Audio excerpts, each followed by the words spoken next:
I knew just looking at it before I could even hear sounds, just looking at the score, that it was going to be something special. This wasn't just a student composition, so to speak. This was a real piece of work, and one that I actually recently had to write about this piece for her, and I thought it's more than just a really cool piece. It was just it's something that I think is going to be really meaningful to the repertoire.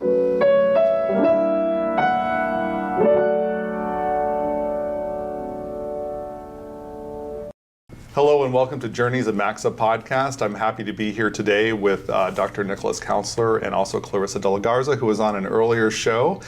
She's returning to talk a little bit more about some of her projects. I'm going to get started by first introducing Dr. Councilor here, who's officially said I can call him Nick, so that means we're like buds now, so that's a good thing. Dr. Councilor is Assistant Professor of Practice at the University of Texas at San Antonio, where he teaches applied clarinet, woodwind methods, and directs the clarinet choir. He previously held teaching positions at Texas A&M University Kingsville and the University of Texas at Austin. He also maintains a large private studio in Austin and San Antonio, where his students frequently make the TMEA All-State Ensembles and earn top accolades in solo competitions. As a clinician for the Diodoro Woodwind Method Program, Dr. Councilor has taught nearly 100 clinics to students of all ages throughout Texas.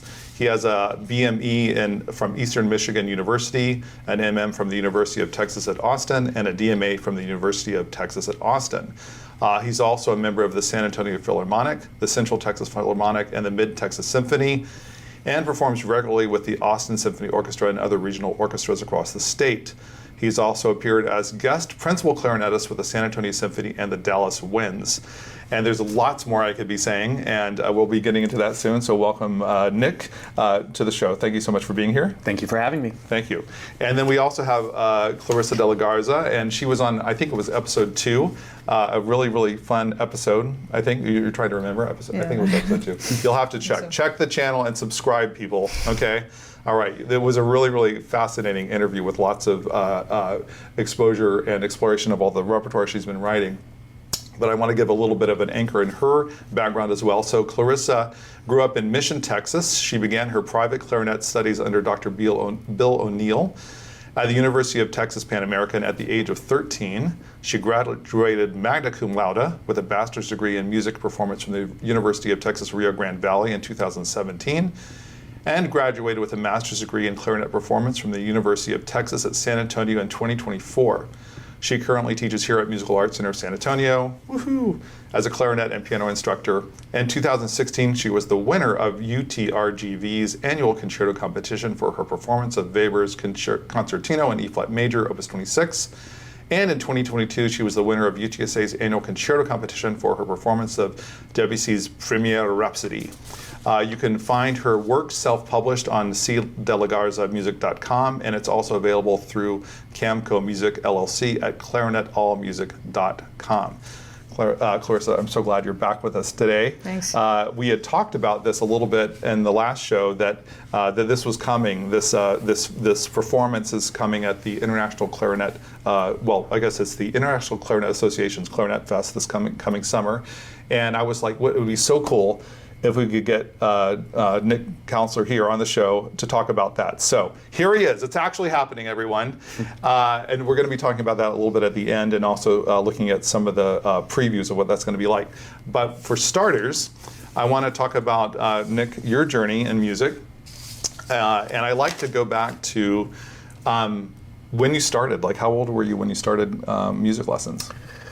Oh, music lessons. Well, I started in 6th grade. I'm from sort of a rural town in Michigan, and when we start 6th grade, we had to choose between band or choir, and I chose band. And I actually started on the saxophone. Oh, well, I see. Actually, it was a little interesting. I got assigned to play the baritone first. We had to do the little instrument fittings when we were in 5th grade to decide which instrument. And I wanted to play the saxophone, and so I tried it and apparently was not very good at it. So we went to brass instruments after that. I could buzz my lips okay. And so I got assigned the baritone, and I went to the first week of band expecting to play the baritone, and then we had to select our instruments. And my mom said, "You want to play saxophone, don't you?" And I said, "Yeah, I do." So she bought me a saxophone instead and wrote a note to the band director and said, "I think Nick will play saxophone instead." Got it. So okay. That's what I did, and I played saxophone all the way through high school, and Really? I entered college for music education as a saxophonist, and Really? Okay. sort of gradually made a switch to clarinet. After that. Okay. Yeah. Now that's very interesting. So I want to get into how that switch occurred. Sure. But I want to even go back a little bit further. Now, what was it? So something had anchored in your mind about the saxophone, I guess, right? Like how did that happen? Like how did that get into your mind? Honestly, I was even much younger than that. I don't know how old I was, but at some point in my childhood, one of my aunts just on one of our vacation visits with her randomly said, "I really love the saxophone. You should play the saxophone." Oh. And that just stuck with me, and it made an impression on me. Wow. I wasn't drawn to the saxophone through jazz music like a lot of people who choose that instrument are. And really it just when it came time, I was just dead set on choosing the saxophone. It was what I always thought I would play, and that's Have you ever spoken to this aunt about this choice again? Yeah, absolutely. Okay. Yeah, totally did. And then what did she say? Like, how did that get into her? I don't think she even remembered saying it, to be honest with you. So yeah, it was quite interesting. But yeah, that's really how it all started. So this is fascinating. So we all need to be a little bit aware when we talk to children of a certain age that if we say something like, "You should be an Arctic explorer," or something like that, sure. that may they're like, "Yeah, that's what I should be that." Now that could be very cool. Obviously, it worked out very well for you. Yeah, it did. But that's so amazing how something she had some feeling, and obviously you were open to it, and then it was so there that your mom knew about it as well. And even though the tides of the testing system was pointing in some other direction, you were like, "No, it's going to be saxophone." Yeah. And then somehow it changed. Yeah. Now that so, but you, I mean, because you stuck with it. I mean, that's a long time. I mean, I'm sure you still play now, but in terms of your switch, like do you remember like what made that change for you? Yeah, it was. So in high school, I started picking up other instruments. Okay. Actually, it probably started more in middle school, but in high school, I got more serious about it. I started playing a lot more for musicals. I remember, I think I was a sophomore in high school, and I got asked to play with the pit orchestra with our school's production musical, and my band director gave me the book, and it was, I don't know, Read 2, I think it was called, and I noticed it had clarinet in the book, and so I went up to my band director and said, "Oh, well, what do I do with this? Do I play this on the tenor saxophone or in the same key? What do I do?" And he said, "No, you play clarinet," and I went, "Oh, okay, I guess I'll learn to do that real quick." So I did. He's like, "You play clarinet." Boom, I think he knew that he could push me a little bit in that direction, because that's not very typical, but I did. I went home and I practiced the clarinet quite a lot and made it, did an okay job with that, and I enjoyed it. And all the way through high school, I kind of learned to dabble a little bit in everything, instrument-wise. And then I went to college at Eastern Michigan, and it was a music ed major. So my first year, we had to take some methods courses where we learned how to play and teach other instruments. So I took the clarinet class with who was eventually my teacher, Dr. Kimberly Cole Luevino. Okay, fantastic. And I just loved her, and I loved the class, and I loved getting a little bit more kind of formal teaching and experience in that instrument.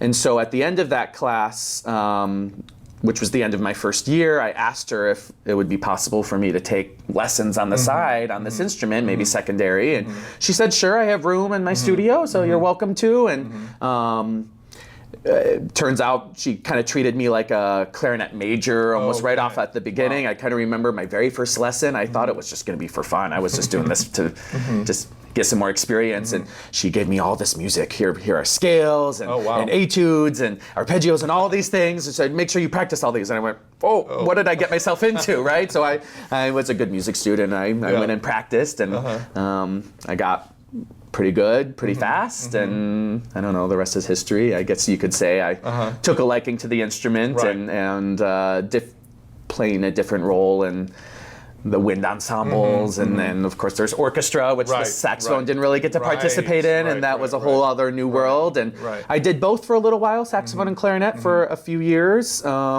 taking lessons on both. And then at one point, my saxophone and clarinet teacher sat me down and said, we think you should probably focus on one. You'll never really know how good you'll get at it until you do. Right. And we think you should choose clarinet. So Okay. I was probably going to choose clarinet anyways, but the decision was in some ways made for me, and I kind of charged full throttle ahead and never looked back. Wow. Okay, this is so interesting because in this case you had sort of outside forces. One, the person who's doing the pit orchestra, the director with the musical. Yep. Basically sensing that you could do this other instrument, and basically not taking no for an answer, you know, and then you rose to the occasion, and then a sort of a similar experience when you're with this class in educational class, right, in pedagogy.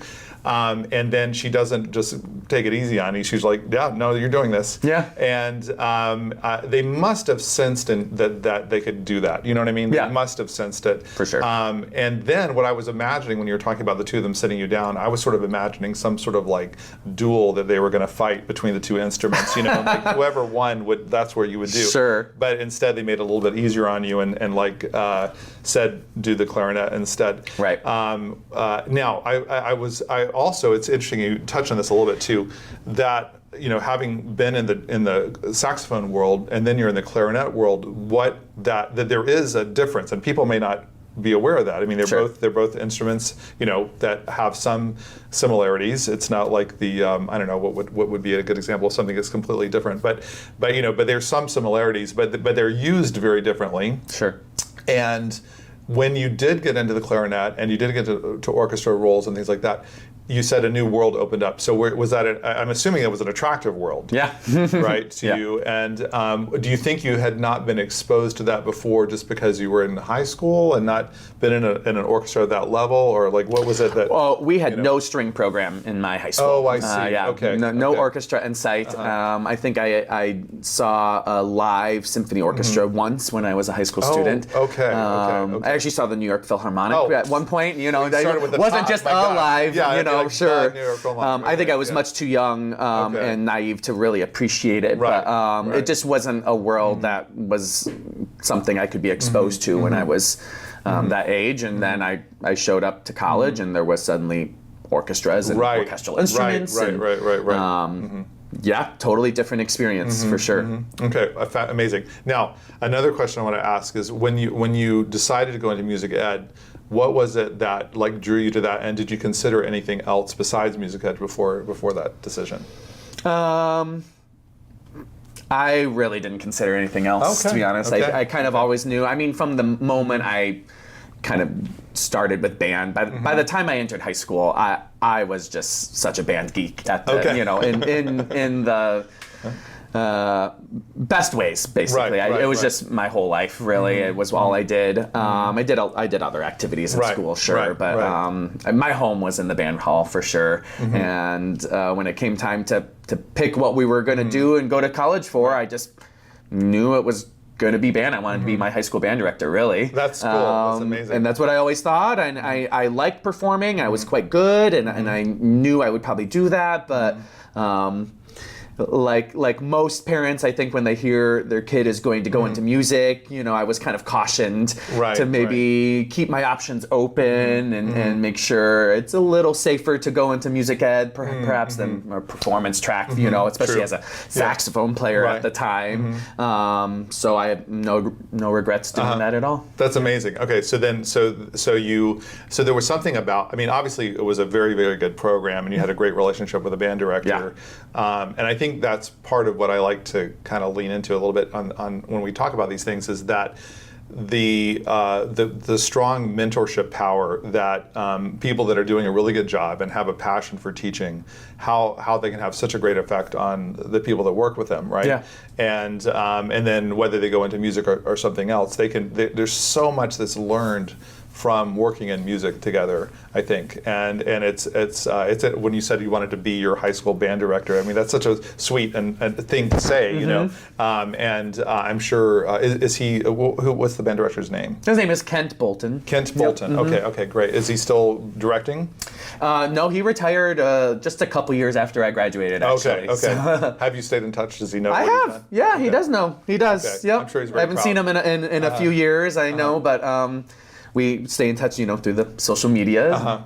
Yeah, that's great. Well, I think it's important. I mean, I'll tell you, as a person who now has some alumni students myself, it's one of the great experiences of teaching to watch the students continue to develop, and I'm sure he's just delighted, with everything you've done. He is, for sure. So now that's a good transition into this other part of this topic I wanted to get into a little bit, which is that Clarisa studied with you for her master's degree. And so this is kind of a cool opportunity here for us. We have in person a person who had influence on another person that we've had on the show already. And And also there's this collaborative relationship that I wanted to ask a little bit about. So for those that are tuning in, Nick has commissioned multiple pieces from Clarisa for clarinet, and he's going to be performing the solo in impressions at the the ClarinetFest that's coming up. And but you commissioned several pieces, right? Like 3 or 4, I think. No, isn't that right? Yeah, I think we've done 4 clarinet choir pieces, and things like that. The solo, yeah. Okay, so what? I mean, I'm tempted to ask how she was as a student, but I know she was amazing as a student, and obviously, But at what point did you did this sort of shift? Because I mean, here's a person. Of course, you've had lots of clarinet students, and you still do. But there must have been some moment where you're like, wow, maybe this could be more of an artistic collaboration. What did that start brewing in your mind when it came to all these commissions?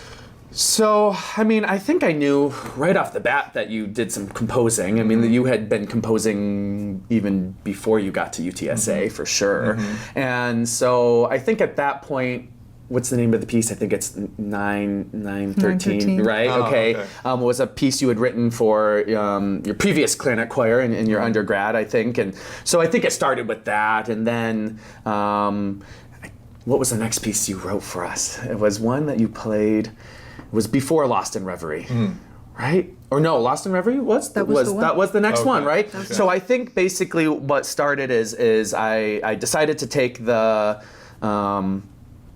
UTSA Clarinet Choir to TMEA here, the Texas Music Education Association, their convention, and we got accepted, and so I had to come up with a program in mind, and I immediately thought of Clarisa and said, hey, I liked your first piece, do you want to write us a second piece? Or I guess it was really writing us a first piase officially. We had played this other piece, I think in the spring before that, and she immediately said yes. I just like the idea of giving new and young composers a platform to be able to have their music played.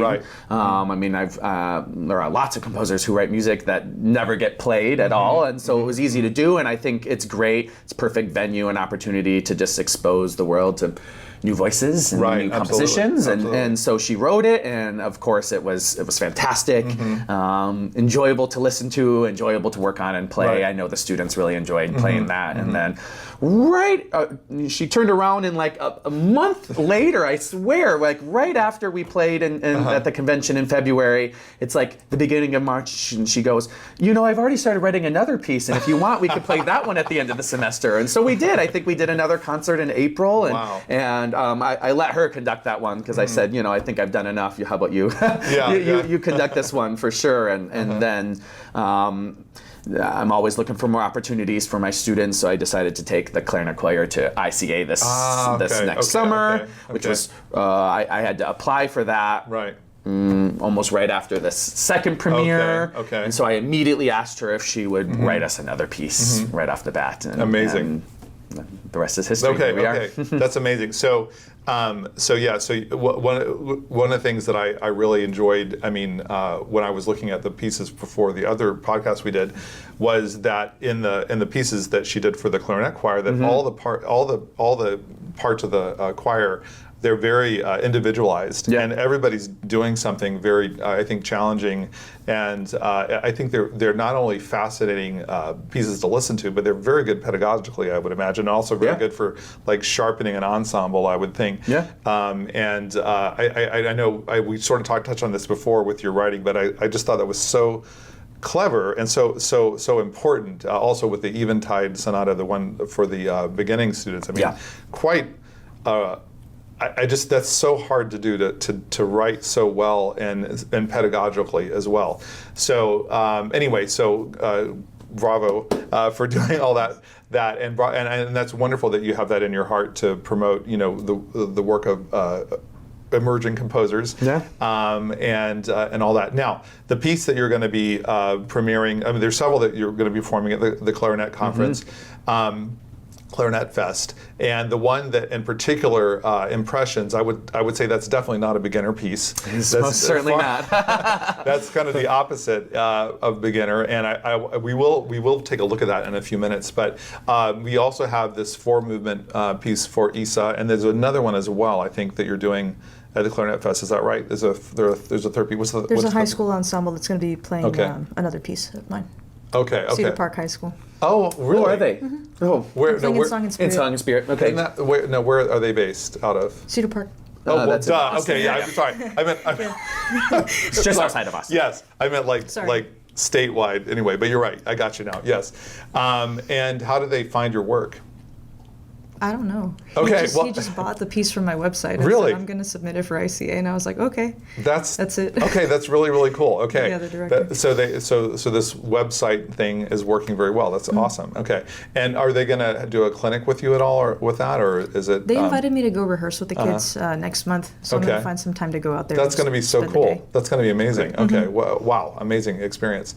Let's switch into the gear a little bit of talking about these pieces that you have coming up. I did want to read real quick a little bit about the theme of this upcoming ClarinetFest here. The theme for 2025 is Transcending Traditions, and it explains, while celebrating the storied legacy of the clarinet, the membership is encouraged to also explore beyond the traditional mainstream to showcase clinics and performances that reflect a wider view of the instrument's journey within our connected world and allow our community to discover new avenues of expression, which sounds super, super, super cool. I think you've definitely done that. And did you know that this was the theme before? Yeah. You did? Okay. Yeah. Okay, because well, you knew that, and then did you write like the Impressions piece? Like, did you know this was the theme before you started writing that, or were you already working on the concept for Impressions? Yeah, no. So Impressions, I had like only partially done back when I was still working on my graduate studies. Okay. Mm-hmm. And it was actually, Dr. Councilor had mentioned the idea of performing the piece there at ClarinetFest, and he said, hey, do you have an electronic version? And I was like, actually, I do. Oh, really? Okay, how did that come about? That gave me an excuse to finish it, because it had just been sitting there for so long. So it had been like in your mind, like, or partially written, and of course the version that you performed at your graduate recital was with the 2-piano drums version. Yeah. And then, but it was interesting that when you played a sample, and of course we'll listen to this in a sample in a few minutes, but it was so the expansion of the piece in the electronic version is quite dramatic. I mean, it's the same piece, but it's almost not exactly a transcription, but it's a recomposition in some ways. How do you feel? I mean, I'm saying this not being the one who wrote it, but like, what is your view of the two versions? I think it's a lot more freeing, not having to be limited to 3 players. You know, I could put as many parts as I want, and things like that, effects, and just the instruments that were available to me were, I mean, it could be anything. It's limitless. Yeah, it was limitless, and so I really enjoyed playing around with that quite a bit. And really, I think it's just a lot more accessible of a piece to not have to worry about rehearsal schedules. Well, that's true, right. How do you get 2 pianos on the stage, and having a drummer transport their instrument? You know, it's just it's a lot more accessible. Right. So that was a big part of it too. And what about like for you for performing this? I mean, I know you have the chops to do it, but it's a very different piece, and also playing with an electronic. Basically, it's if I'm not mistaken, it's a track, right? It's a pre-played track that you're playing with. I mean, what is that experience been like to kind of prepare for the performance? So, I mean, I thought of this piece immediately when the ICA invited me to do a solo recital for this. I thought a little bit about what I wanted to do and what I wanted to play, and keeping in mind the transcending traditions. I was really trying to figure out, playing for a conference full of professional clarinet players can be kind of intimidating. Tremendous. Sure. Absolutely. And at this point, it's almost like everything's been done before. So I was immediately trying to think of what can I do that's new, that's going to help stand out. And of course, I thought of Clarissa's bass clarinet piece. I decided I wanted to do a bass clarinet recital. At the time, most of my professional performance was on the bass clarinet anyways. So I kind of wanted to feature that. I have been a fan of this piece from when it was in its early conceptions, really there, and I thought I asked her, hey, I'd like to play this piece. I knew there was no way I was going to be able to find two pianists and a drummer to go up there and do that. So I asked if there was any, a way that she could probably make this happen. I knew I had thought there was some talk underways that you were already in the mix of doing this. So I kind of thought, okay, sure, let me just see where it's at. And she said, yes, let me finish that real quick for you. And she did. I swear it was probably like the next week it was probably done. How do you do this wild like this. And I was like, well, hold on, this is next summer. I probably am not going to get to this for a little while, right? But sure. I think it's really cool. I thought that, I knew just looking at it before I could even hear sounds, just looking at the score, that it was going to be something special. This wasn't just a student composition, so to speak. This was a real piece of work, and one that I actually recently had to write about this piece for her, and I thought it's more than just a really cool piece. It was just it's something that I think is going to be really meaningful to the repertoire. I think so. It seems very groundbreaking to me. Very, and in numerous ways. The original acoustic version, groundbreaking just because of how it works, the word, the instrumentation of it all. But when you really hear about her inspirations with various, I want to say heavy metal, inspirations of different kinds, and the sort of story behind that she's telling in this, it takes on even more meaning than just it sounds very cool, and it does sound very cool. So I do want to say that, and it is not very typical to play with a lot of electronic track. Certainly this is not the first piece that's played, for any instrument in electronic tracks, but I do think this is probably going to be one of the first, if not, the first that emulates the, I want to say, solo guitar playing that this does. The shredding kind of absolutely, thing. For sure, the shredding, for sure. In that way. So I'm super excited. Are you going to bust your clarinet to pieces on the stage at the end? It's way too expensive to do that, and I sometimes take issue when I see others do that, because it can often be no, that was a good instrument, but I'm sorry, I didn't mean to touch on something. Sure, I hear you. Maybe I'll break a reed at the end of it. You can do that. Absolutely. You can do that. Something if you're dramatic enough, Sure. We've talked about. We have to hear a little bit of this. This is so cool. So I'm going to have you, Clarissa, do the honors here of locating this. The right spot, I think so, and this way that people can get just a little taste of what this is going to be like. I go about halfway. Sure, whatever. I think one of the critical things though is there's several critical things. So your description of the piece is very, very, very interesting in terms of the subconsciousness and the struggle, and then how, and I think you said the third section or something, then.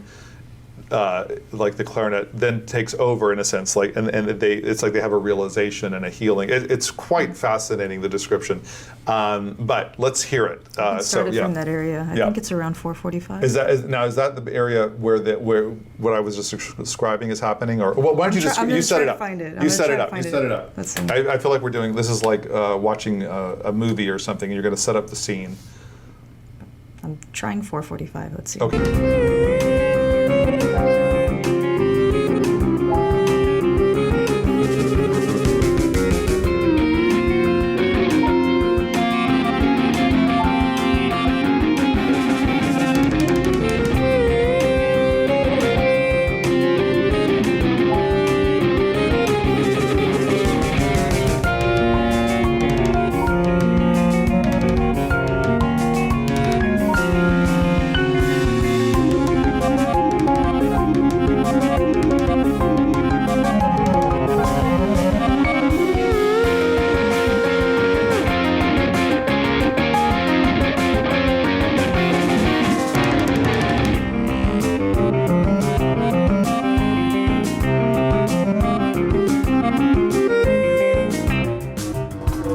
much you wanted to. Well, it sounds pretty cool. Anything else you want to show? That was the moment you were talking about. Okay, cool. Okay. Now, thank you so much. And Sure. there's a lot more, and it's really, really, really cool.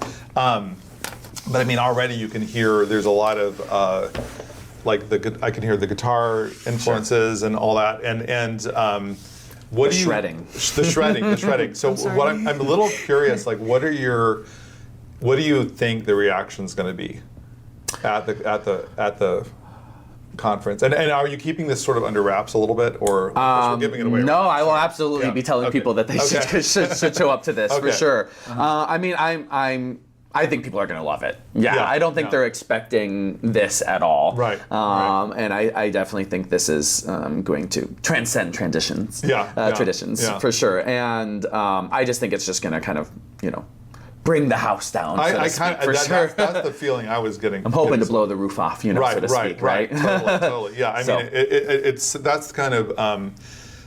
Because I don't know.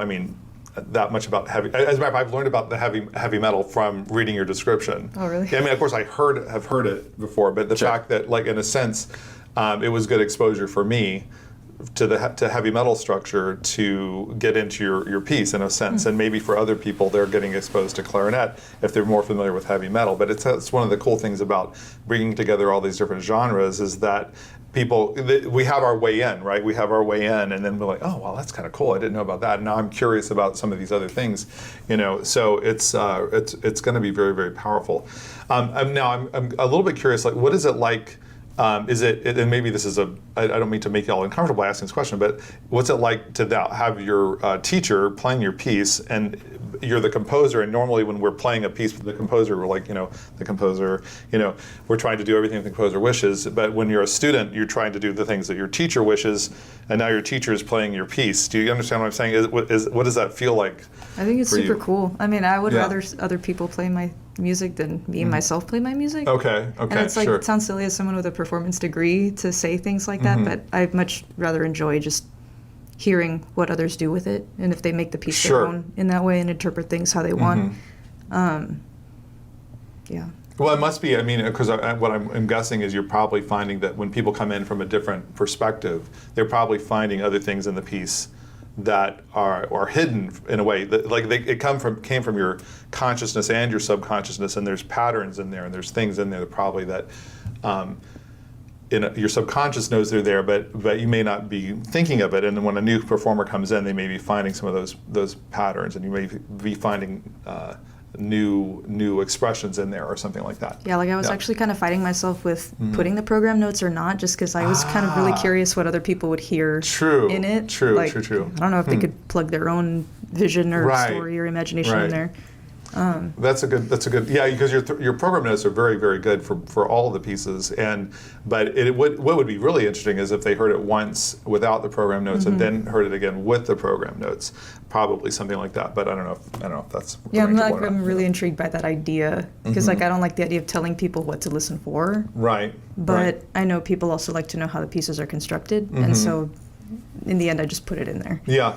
It may be that they need, like, in a sense, when we're performing or we're writing, we are so in the world of that music that, we know it so well, right? It's become part of us, right? It was part of you, and you brought it forth. And maybe for an audience who's, probably, maybe rushed there in traffic or whatever, and they just may need something to center themselves before they can receive it, perhaps. Anyway.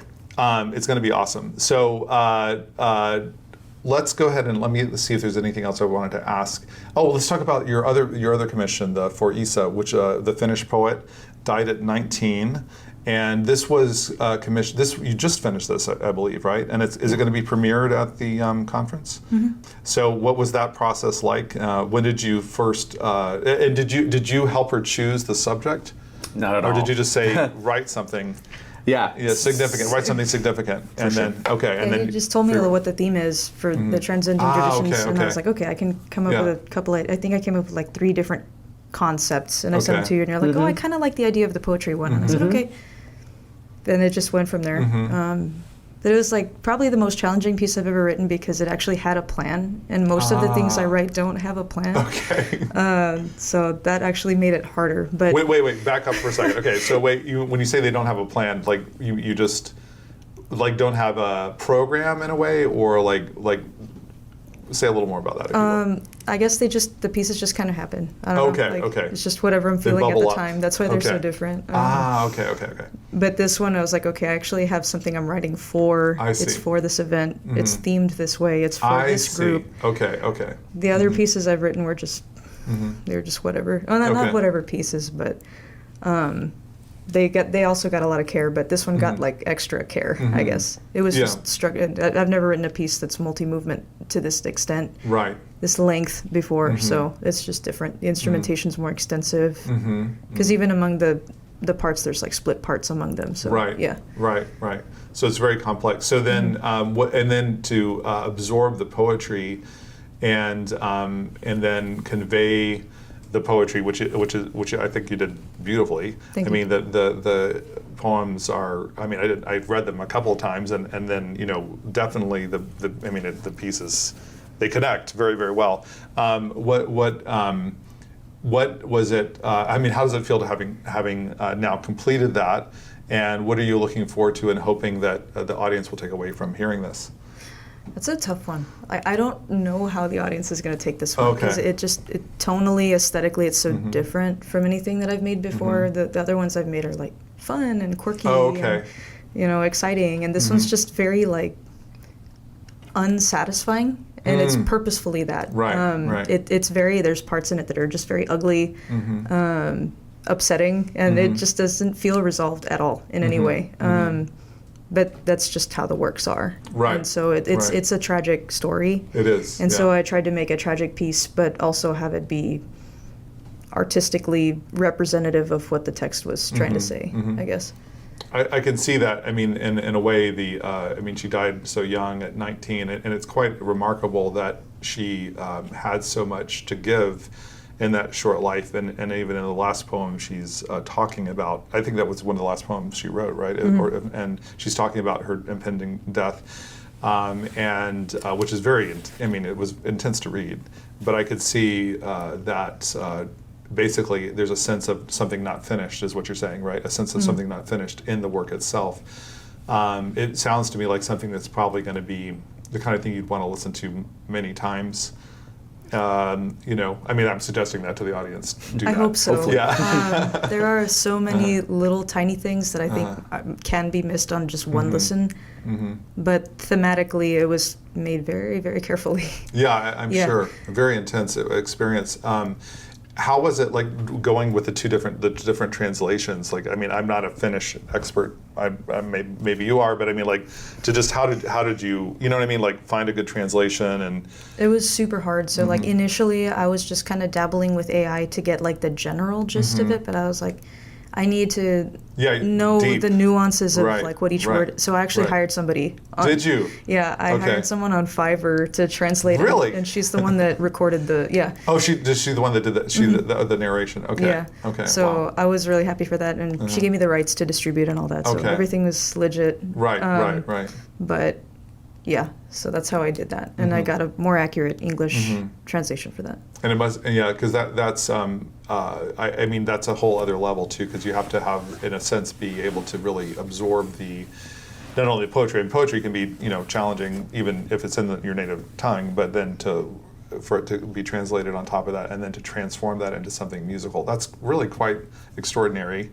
And I would imagine it feels pretty good to be done with that. Yeah. It took me like 6 months, I think. Yeah. Wow. Did you write anything else in the meantime? No. You just totally focused on that? I've been doing that since like October. You've been living in Finnish poetry in your mind, in a sense, this whole time. Yeah. That's amazing. And were you like kind of freaked out when you started to think about this, like in a way, or like in what way? Well, just like, oh wow, like it's sort of like you had a sense that you had something big to give here, and then like, whew, now I have to come up with this. Do you know what I mean? Or did it kind of like gradually, I feel like I had a lot of pressure on this.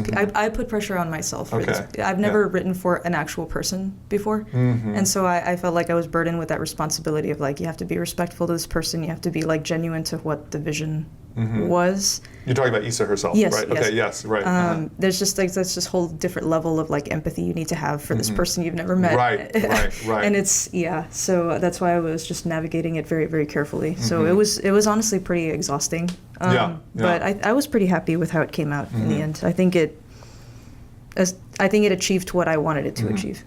Now, in the process of the 6 months, were you sharing any of this with Nick as well? Along the way, a little bit, I think, here and there, not like a lot, or I don't remember.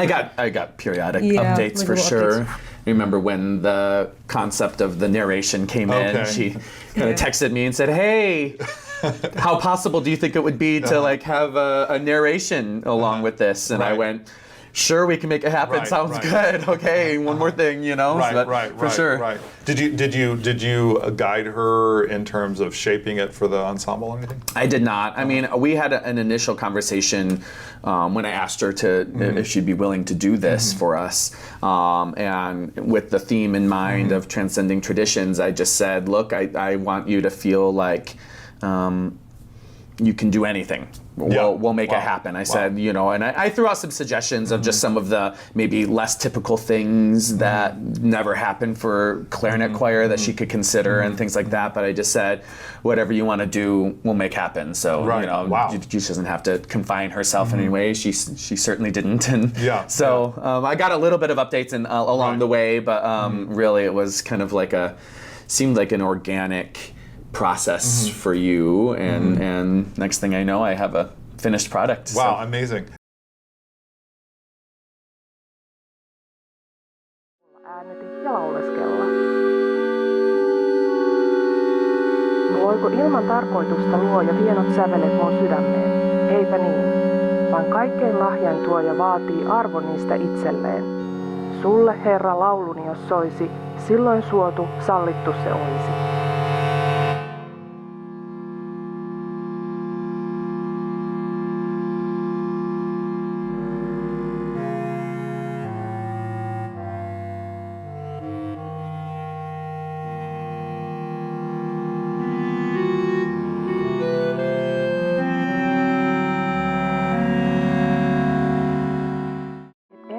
Elämääni ole luotu itkemään.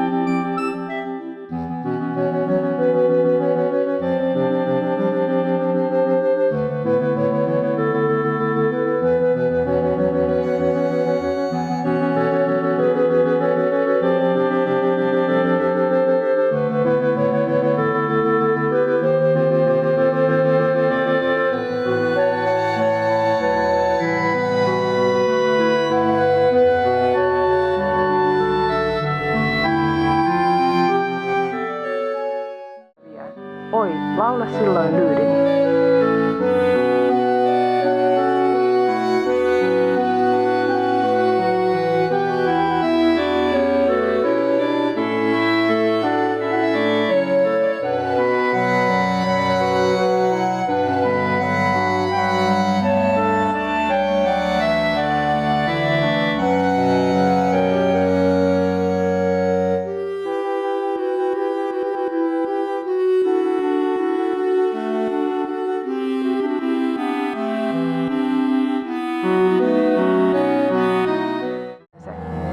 Tee se pian, loppua suo tuskan.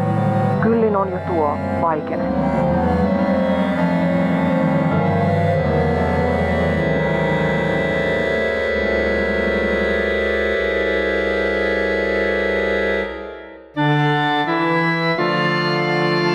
Valkohenget lähestyvät, minuun nyt jo tarttuvat. Huono, myrsky yhdistyvät samaan lauluun molemmat.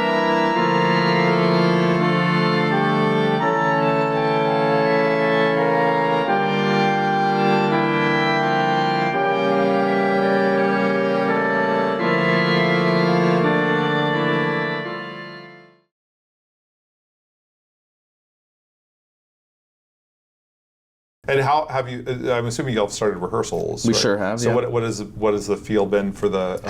You know, we're still very much in the early stages, but I, of course, had to let my students know right away the subject matter. Of course. And why this piece is the way it is. Right. Because she's right, it's not her typical piece. You know, my students at this point have grown accustomed a little bit to what to expect from a Clarisa De la Garza piece, right? And this is not that, for sure. And so I kind of had to explain, keeping in mind the theme and where this is coming from, and sharing the poetry with them. Of course. And I think immediately they sensed the power in the moment, because it's a pretty powerful piece. It's very powerful. And I think when we're musicians, we understand that we have powerful moments like this. That this is another groundbreaking occasion for us, and that we are doing something special. That's not just putting on a little concert here. Right. And I think they bought into it right away for that reason. And I think they understood the seriousness of it, the impact that this could take. And I think that's one of the coolest things about this experience, this piece, this premiere that we're going to do is there are not clarinet choir pieces like this. She mentioned in her last, in your guys' last interview together that most of what we play are transcriptions of band pieces and orchestra pieces, and they're all very fun and they're fast and exciting. The kids love them. I love them. It's why I do the ensemble. But we don't have a lot of original music, certainly, and like no music that takes on serious themes, delving with this. No music that has live narration, let alone in native Finnish tongue by any means. Very few multi-movement works, and no works that are just like, we can keep saying that there's a heaviness to it. There's a seriousness to this piece that you can sense from the very beginning. I mean, I remember her kind of having some maybe concerns, I would say, about like, I don't know if the kids are going to like it. I hope they do, because it's atonal.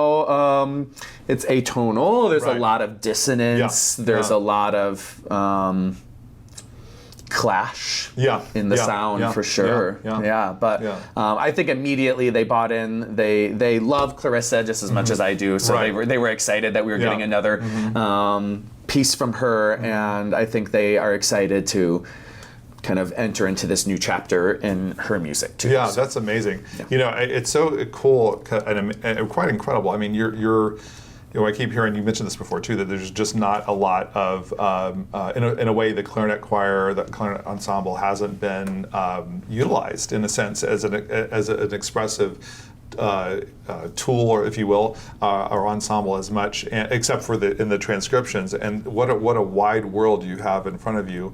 I think what an incredible experience it's going to be at this ClarinetFest, because you're not only, these are two groundbreaking works, and they're quite different. They're quite different. I mean, and then the other one as well, that the Cedar Park High School from Cedar Park, Austin, is going to play. And say a little bit about that one, if you would. Give us a little bit of history on that particular piece. That particular one. So before we wrap up. In Song and Spirit. Yes. Yeah, it's like a culture fusion, like Middle Eastern / Eastern European, Yiddish, klezmer, Arabic dance. Oh, is that all? Okay. Yeah. It's just meant to be this fun, jubilant kind of dance. Okay, well that's perfect. That's what a perfect triangle of the different areas you're exploring. And this is going to be huge for you. This is going to be huge. I mean, wow. Congratulations. You should be excited. And thank you so much for commissioning her and supporting her so much.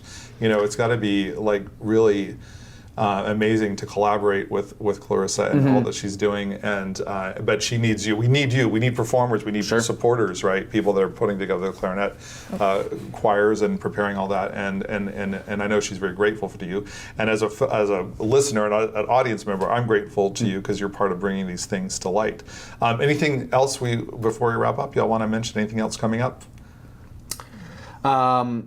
No, I'm also really excited to showcase her music. I find her voice an important one to elevate in our society and in the small clarinet world as well. And I'm really looking forward to working with her in the future here as we get ready for these premieres and maybe even beyond. So we'll see how of it course. goes. Of course.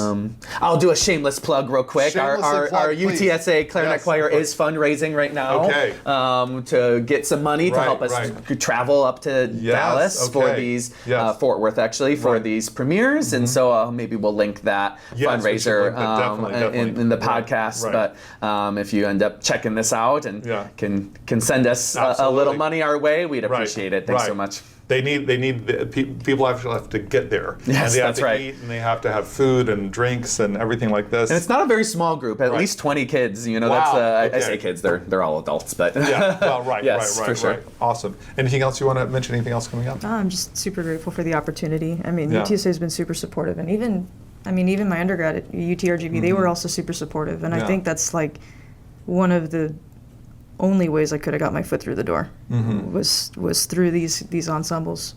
Yeah, well, it's really hard to make it out there. It is hard. It is hard to make it out there. It is, and being, I mean, I would not put you in the older composer group, at this time in your life, and you've got a long journey and great one ahead of you, and you're doing incredibly well, and I congratulate you.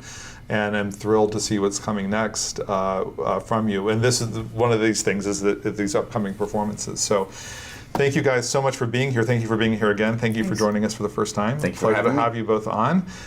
Thank you also for joining us. And for now, this is Ken Thompson at MACSA Musical Arts Center of San Antonio, wishing you well on your journey.